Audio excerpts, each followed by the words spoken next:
Buenas noches a todos los que una vez más se conectan a esta transmisión.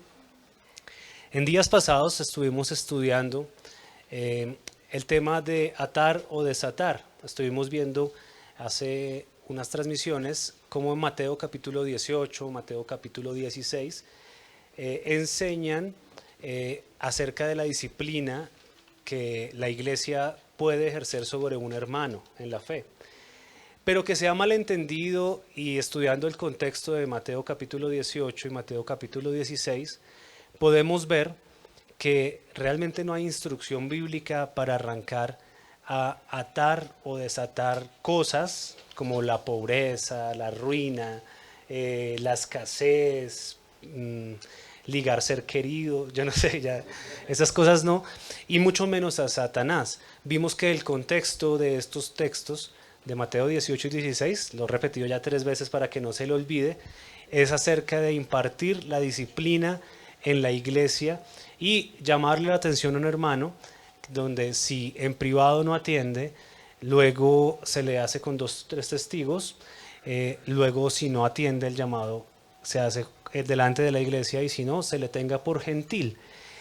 Y a ese acto de exhortar y poner en disciplina al hermano que se obstina, que pasa varias veces en la escritura, se le llama o se le entiende en el texto, en el contexto de esos pasajes, como atar, o sea, disciplinarlo. Y así como pasó con un adúltero en la iglesia de Corinto, en 2 de Corintios, Pablo habla acerca de esa persona que había expulsado de la iglesia en su primera carta. En la segunda carta dice, si el hombre ustedes ya lo perdonaron y vieron ustedes como sus hermanos cercanos a él, que ya se arrepintió, pues si ustedes ya lo perdonaron, yo también lo perdono. Eso dijo Pablo. Y entonces ahí está haciendo lo contrario a atar, o sea, lo está desatando ya de esa disciplina. De eso se trata, atar y desatar. Pero quedó pendiente un tema que vamos a tratar hoy. Está en Mateo capítulo 18, Mateo capítulo 12.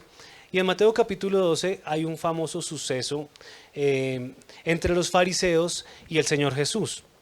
Es una disputa que tienen porque el Señor Jesús le llevan a una persona ciega y sorda, y el Señor Jesús lo libera de los demonios que lo tenían a él poseído, y el hombre ve y escucha.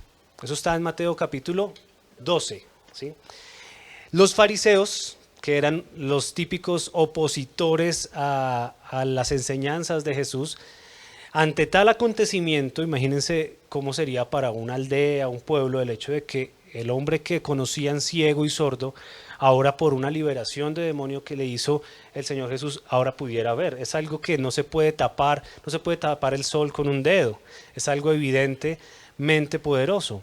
Entonces los fariseos, ante ese escenario, prefieren no aceptar a Jesús como alguien enviado de Dios, como el Hijo de Dios, que obraba a través del poder del Espíritu Santo, sino que prefieren hablar mal de él. Dice, este echa fuera los demonios a través de Belcebú, o Satanás, como dice algunas versiones. Entonces dice, ¿cuál Espíritu Santo, cuál poder de Dios? Él está haciendo este milagro, es a través del poder de Satanás. Y entonces Jesús, conociendo los pensamientos de los fariseos, en Mateo capítulo 12, léalo en su casa, conociendo los pensamientos de los fariseos, les plantea varias cosas. Primero, una argumentación muy inteligente de parte del Señor para que ellos no pudieran ni decir sí ni no. Los dejó en una encrucijada. ¿Por qué? Porque les dice primero, si yo echo demonios por Satanás, entonces, ¿por quiénes los expulsan los hijos de ustedes? La Biblia nos narra en el libro de Hechos que habían judíos que practicaban exorcismos. Uno de ellos trató de hacerlo y el demonio se le manifiesta, le dice, a Jesús conozco y a Pablo conozco, pero a usted no lo conozco.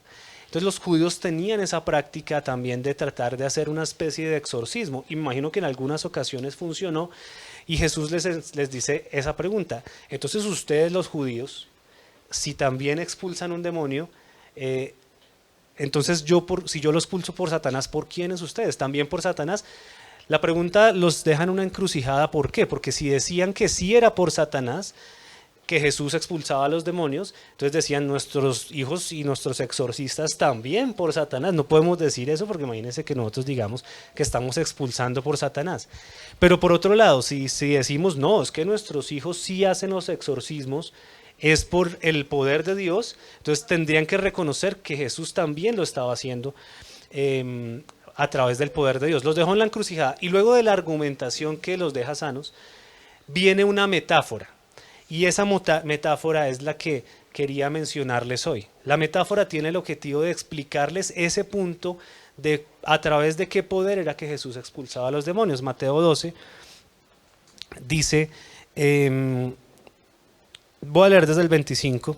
Jesús conocía sus pensamientos y les contestó: todo reino dividido en una guerra civil está condenado al fracaso. Una ciudad o una familia dividida por peleas se desintegrará. Si Satanás expulsa a Satanás, está dividido y pelea contra sí mismo. Su propio reino no sobrevivirá. Entonces, si mi poder proviene de Satanás, ¿qué me dicen de sus propios exorcistas, quienes también expulsan demonios? Así que ellos los condenarán a ustedes por lo que acaban de decir. Sin embargo, si yo expulso a los demonios por el Espíritu de Dios, entonces el reino de Dios ha llegado y está entre ustedes. Versículo 29 dice, pues, ¿quién tiene suficiente poder para entrar en la casa de un hombre fuerte como Satanás y saquear sus bienes? Solo alguien aún más fuerte, alguien que pudiera atarlo y después saquear su casa.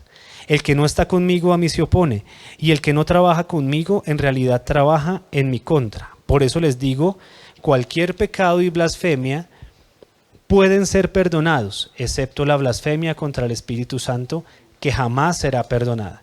El que hable en contra del Hijo del Hombre puede ser perdonado, pero el que hable en contra del Espíritu Santo jamás será perdonado, ya sea en este mundo o en el que vendrá.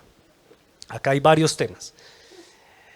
Primero, la metáfora. La metáfora dice, reforzando el asunto de quién venía el poder de Dios, dice, ¿acaso Satanás pelearía contra sí mismo? Y luego dicen, ¿acaso no tiene que venir para poder atar a Satanás un hombre más fuerte que Satanás, para poder quitarle el poder que él tiene sobre una persona, por ejemplo, o sobre una nación, o sobre la clase de territorio? Entonces, de ahí, haciendo, digamos, un enlace con lo otro que aprendimos de Mateo 16 y 18, es que muchas personas hoy en día se vuelven cristianos distraídos, cristianos que están perdiendo el tiempo, tratando de hacer conjuros, tratando de hacer alguna especie de fórmula, como lo dije en otra ocasión, para liberar o para atar cosas. Yo he escuchado incluso, como algunos de ustedes seguramente también, personas atando al diablo, y la pregunta lógica que todos nos debemos hacer es, si usted lo ata el domingo en la reunión de la iglesia, ¿por qué el lunes Satanás sigue operando? ¿Sí? ¿Acaso la cadena es muy blandita o es una cadena tan larga que aunque está amarrado puede ir y hacer lo que sea? Como cuando uno ata a un perro con una cuerda muy larga. Entonces, lo primero es que el Señor está haciendo una metáfora, es una metáfora, no es una instrucción a los cristianos. De hecho, a lo largo del Nuevo Testamento podemos ver que ninguno de los discípulos practicó tal cosa como atar a Satanás, ¿sí? La Biblia dice que Satanás va a ser atado, sí, no por nosotros, va a ser atado. Apocalipsis capítulo 20 dice que un gran ángel muy poderoso, porque tiene que ser más poderoso, ¿no? Vendrá con una gran cadena y lo atará por 1000 años. No me voy a entrar en la explicación de los 1000 años, pero sí diré que Apocalipsis 20 dice que eso va a ocurrir y va a ser un ángel el que lo haga. Los 1000 años tienen varias interpretaciones. Algunos dicen que ya estamos en el milenio, otros dicen que el milenio ocurrirá en días futuros, pero esa no es una discusión de hoy. Lo otro es que, aparte de la metáfora que Jesús enseña, y donde claramente él se pone como ese hombre fuerte, o ese hombre más fuerte que el diablo, más fuerte que Satanás, viene la famosa blasfemia contra el Espíritu Santo, que si leemos este contexto nos queda claro de qué se trata. Algunos de ustedes han escuchado tal vez alguna vez, no, es que el único pecado imperdonable, que es lo que dice esto que acabamos de leer, es la blasfemia contra el Espíritu Santo. Entonces alguno de ustedes se preguntará, ¡jue chica! Si yo una vez dije una grosería y el nombre de Dios al mismo tiempo, entonces yo ya tengo un pecado que no puede ser perdonado. Si yo alguna vez maldije a Dios, ¿yo podré ser perdonado? ¿Acaso se trata de eso? Pero cuando leemos detenidamente como lo hemos hecho, el contexto de la blasfemia contra el Espíritu Santo, nos damos cuenta que la blasfemia contra el Espíritu Santo consiste en atribuirle a Satanás la obra del poder del Espíritu Santo. Que algo muy evidente que el Espíritu Santo hace, como puede ser liberar a una persona de su ceguera, de su sordera, por la obstinación del corazón de la persona de no reconocer el poder de Dios en un lugar, le atribuya eso a Satanás. Les doy un ejemplo práctico. Si algún paralítico estuviera hoy acá en esta sala y oráramos por él, como dice la Biblia en el libro de Santiago, y oramos por él y le pedimos a Dios, Señor, por favor, sánalo si es tu voluntad, y resulta que el paralítico en esta sala se para y vemos el milagro, ¿sí? ¿A quién le oramos? ¿A Satanás o a Dios? A Dios. Y el poder que lo levantaría de la silla sería el poder del Espíritu Santo, ¿sí? No el poder nuestro, nosotros no tenemos ninguna clase de poder que pueda hacer eso, pero el Espíritu Santo sí. Y que una persona que de pronto nos mirara y como incrédula dijera, uy, no, pero eso, más allá de cualquier duda, la persona se dio cuenta que el paralítico dejó de ser paralítico luego de la oración que hicimos por él. Y aún así, con tal de no atribuirle la gloria y la honra y el mérito a Dios, diga, estos ahí tienen es un rito satánico. Y ese rito satánico fue lo que hizo que ese hombre se parara de la silla, ¿sí? Eso sería la blasfemia contra el Espíritu Santo, que es el pecado que no se perdona. ¿Por qué? Primera de Corintios capítulo 12 dice que nadie le dice al Señor Jesús Señor, sino es a través del Espíritu. O sea, si usted ya cree en el Señor Jesús, tenga por seguro que usted no blasfema contra el Espíritu Santo. Eso solamente lo hace una persona con las características de los fariseos, que se obstinaron y endurecieron su corazón a tal punto que ante la manifestación evidente del poder de Dios preferían decir que era el diablo, ¿sí? Ese es el contexto de la blasfemia contra el Espíritu Santo y de lo que estábamos hablando hace un rato acerca de atar al hombre fuerte. Entonces, ¿qué hay que hacer con Satanás? Si no hay que atarlo, ¿qué hay que hacer? Porque la Biblia sí dice que hay una confrontación entre nosotros y el reino de las tinieblas.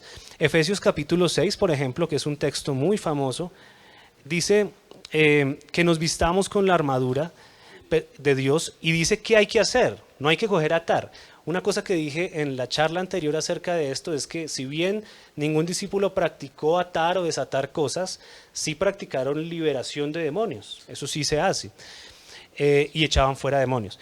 Pero Efesios 6 da una instrucción que sí es un mandato para los cristianos. Dice el versículo 11, pónganse toda la armadura para poder mantenerse firmes contra las estrategias del diablo. Entonces dice que el cristiano debe atar y desatar al diablo. No, dice que debe mantenerse firme contra las estrategias del diablo. El versículo 13 dice, por lo tanto, pónganse todas las piezas de la armadura de Dios para poder resistir al enemigo en el tiempo del mal. ¿Qué tiene que hacer el cristiano entonces? Resistir al enemigo en el tiempo del mal. Para poder un cristiano resistir, tiene que estar preparado.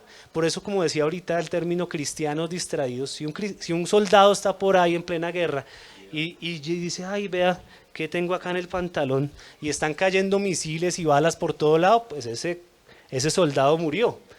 El cristiano tiene que estar preparado, atento, alerta a las acechanzas del enemigo. Ya les digo cómo es eso. Santiago capítulo 4, versículo 7 dice, así que humíllense delante de Dios, resistan al diablo y él huirá de ustedes. O sea, en esta batalla que tenemos los cristianos con el reino de las tinieblas, donde el interés del diablo, ya vamos a leer el texto de Pedro, dice que el diablo solo quiere matar, robar y destruir. El interés del diablo no es que usted ate o no ate cosas, él está feliz de que los cristianos estén distraídos, atando y desatándolo supuestamente a él cada domingo. Él está feliz de eso. Lo que no está feliz es de cristianos que sí obedezcan lo que dice la palabra, resistan al diablo y él huirá de ustedes. Primera de Pedro, capítulo 5, versículos 7 y 8 dice lo siguiente, así que humíllense delante de Dios, resistan al diablo y él huirá de ustedes. Ay, perdón, ese es el Primera de Pedro que acabo de leer. Primera de Pedro 5, Primera de Pedro 5, estoy mal. No, Primera de Pedro 5, versículos 7 y 8. versículo 8 solamente. Estén alerta, cuídense de su gran enemigo, el diablo, porque anda al acecho como un león rugiente buscando a quien devorar. Manténganse firmes contra él y sean fuertes en su fe. Recuerden que sus hermanos en Cristo en todo el mundo también están pasando por el camino del sufrimiento. Una vez más, dice lo mismo que Santiago, lo mismo que Pablo en Efesios, deben mantenerse firmes. Y me gusta que Pedro enfatiza en qué, mantenerse firmes en la fe. Así que un cristiano, si no quiere estar distraído, en vez de estar atando y desatando, utilizando palabras de la Biblia sacadas de su contexto, lo que debe hacer es mantenerse firme en su fe. ¿Cómo se mantiene uno firme en la fe? A través de dos cosas que usted va a encontrar a lo largo de todo el texto del Nuevo Testamento que los apóstoles indican a sus discípulos y el mismo Jesús también lo hace, es obedeciendo a Dios, obedeciendo la palabra de Dios y buscando la santidad. Un cristiano que obedece la palabra y un cristiano que se mantiene en santidad es un cristiano que se está manteniendo firme en la fe y que le va a ser sencillo resistir al diablo y adivinan entonces qué va a pasar. Él huirá de nosotros. Esa es la batalla que tenemos. La batalla sí existe, pero no se gana haciendo conjuros los domingos, ni zapateando, porque hay un versículo que dice que los demonios se les sujetan y que les dio el poder en Lucas 10 de hollar serpientes y escorpiones. Una vez más no podemos sacar esos textos y volvernos soldados y cristianos distraídos, sino que tenemos es que mantenernos firmes en la fe, en vez de estar haciendo esos rituales. Recuerden que siempre hay respuestas fáciles para preguntas muy complejas en la Biblia y si tiene alguna de esas preguntas complejas que quiera que resolvamos en este espacio, háganoslo saber acá en los comentarios o las personas que nos acompañan acá. Ahorita al final nos van diciendo, sería chévere que hablaran de este u otro tema. Chao a todos los que vieron esta transmisión y nos vemos el próximo miércoles.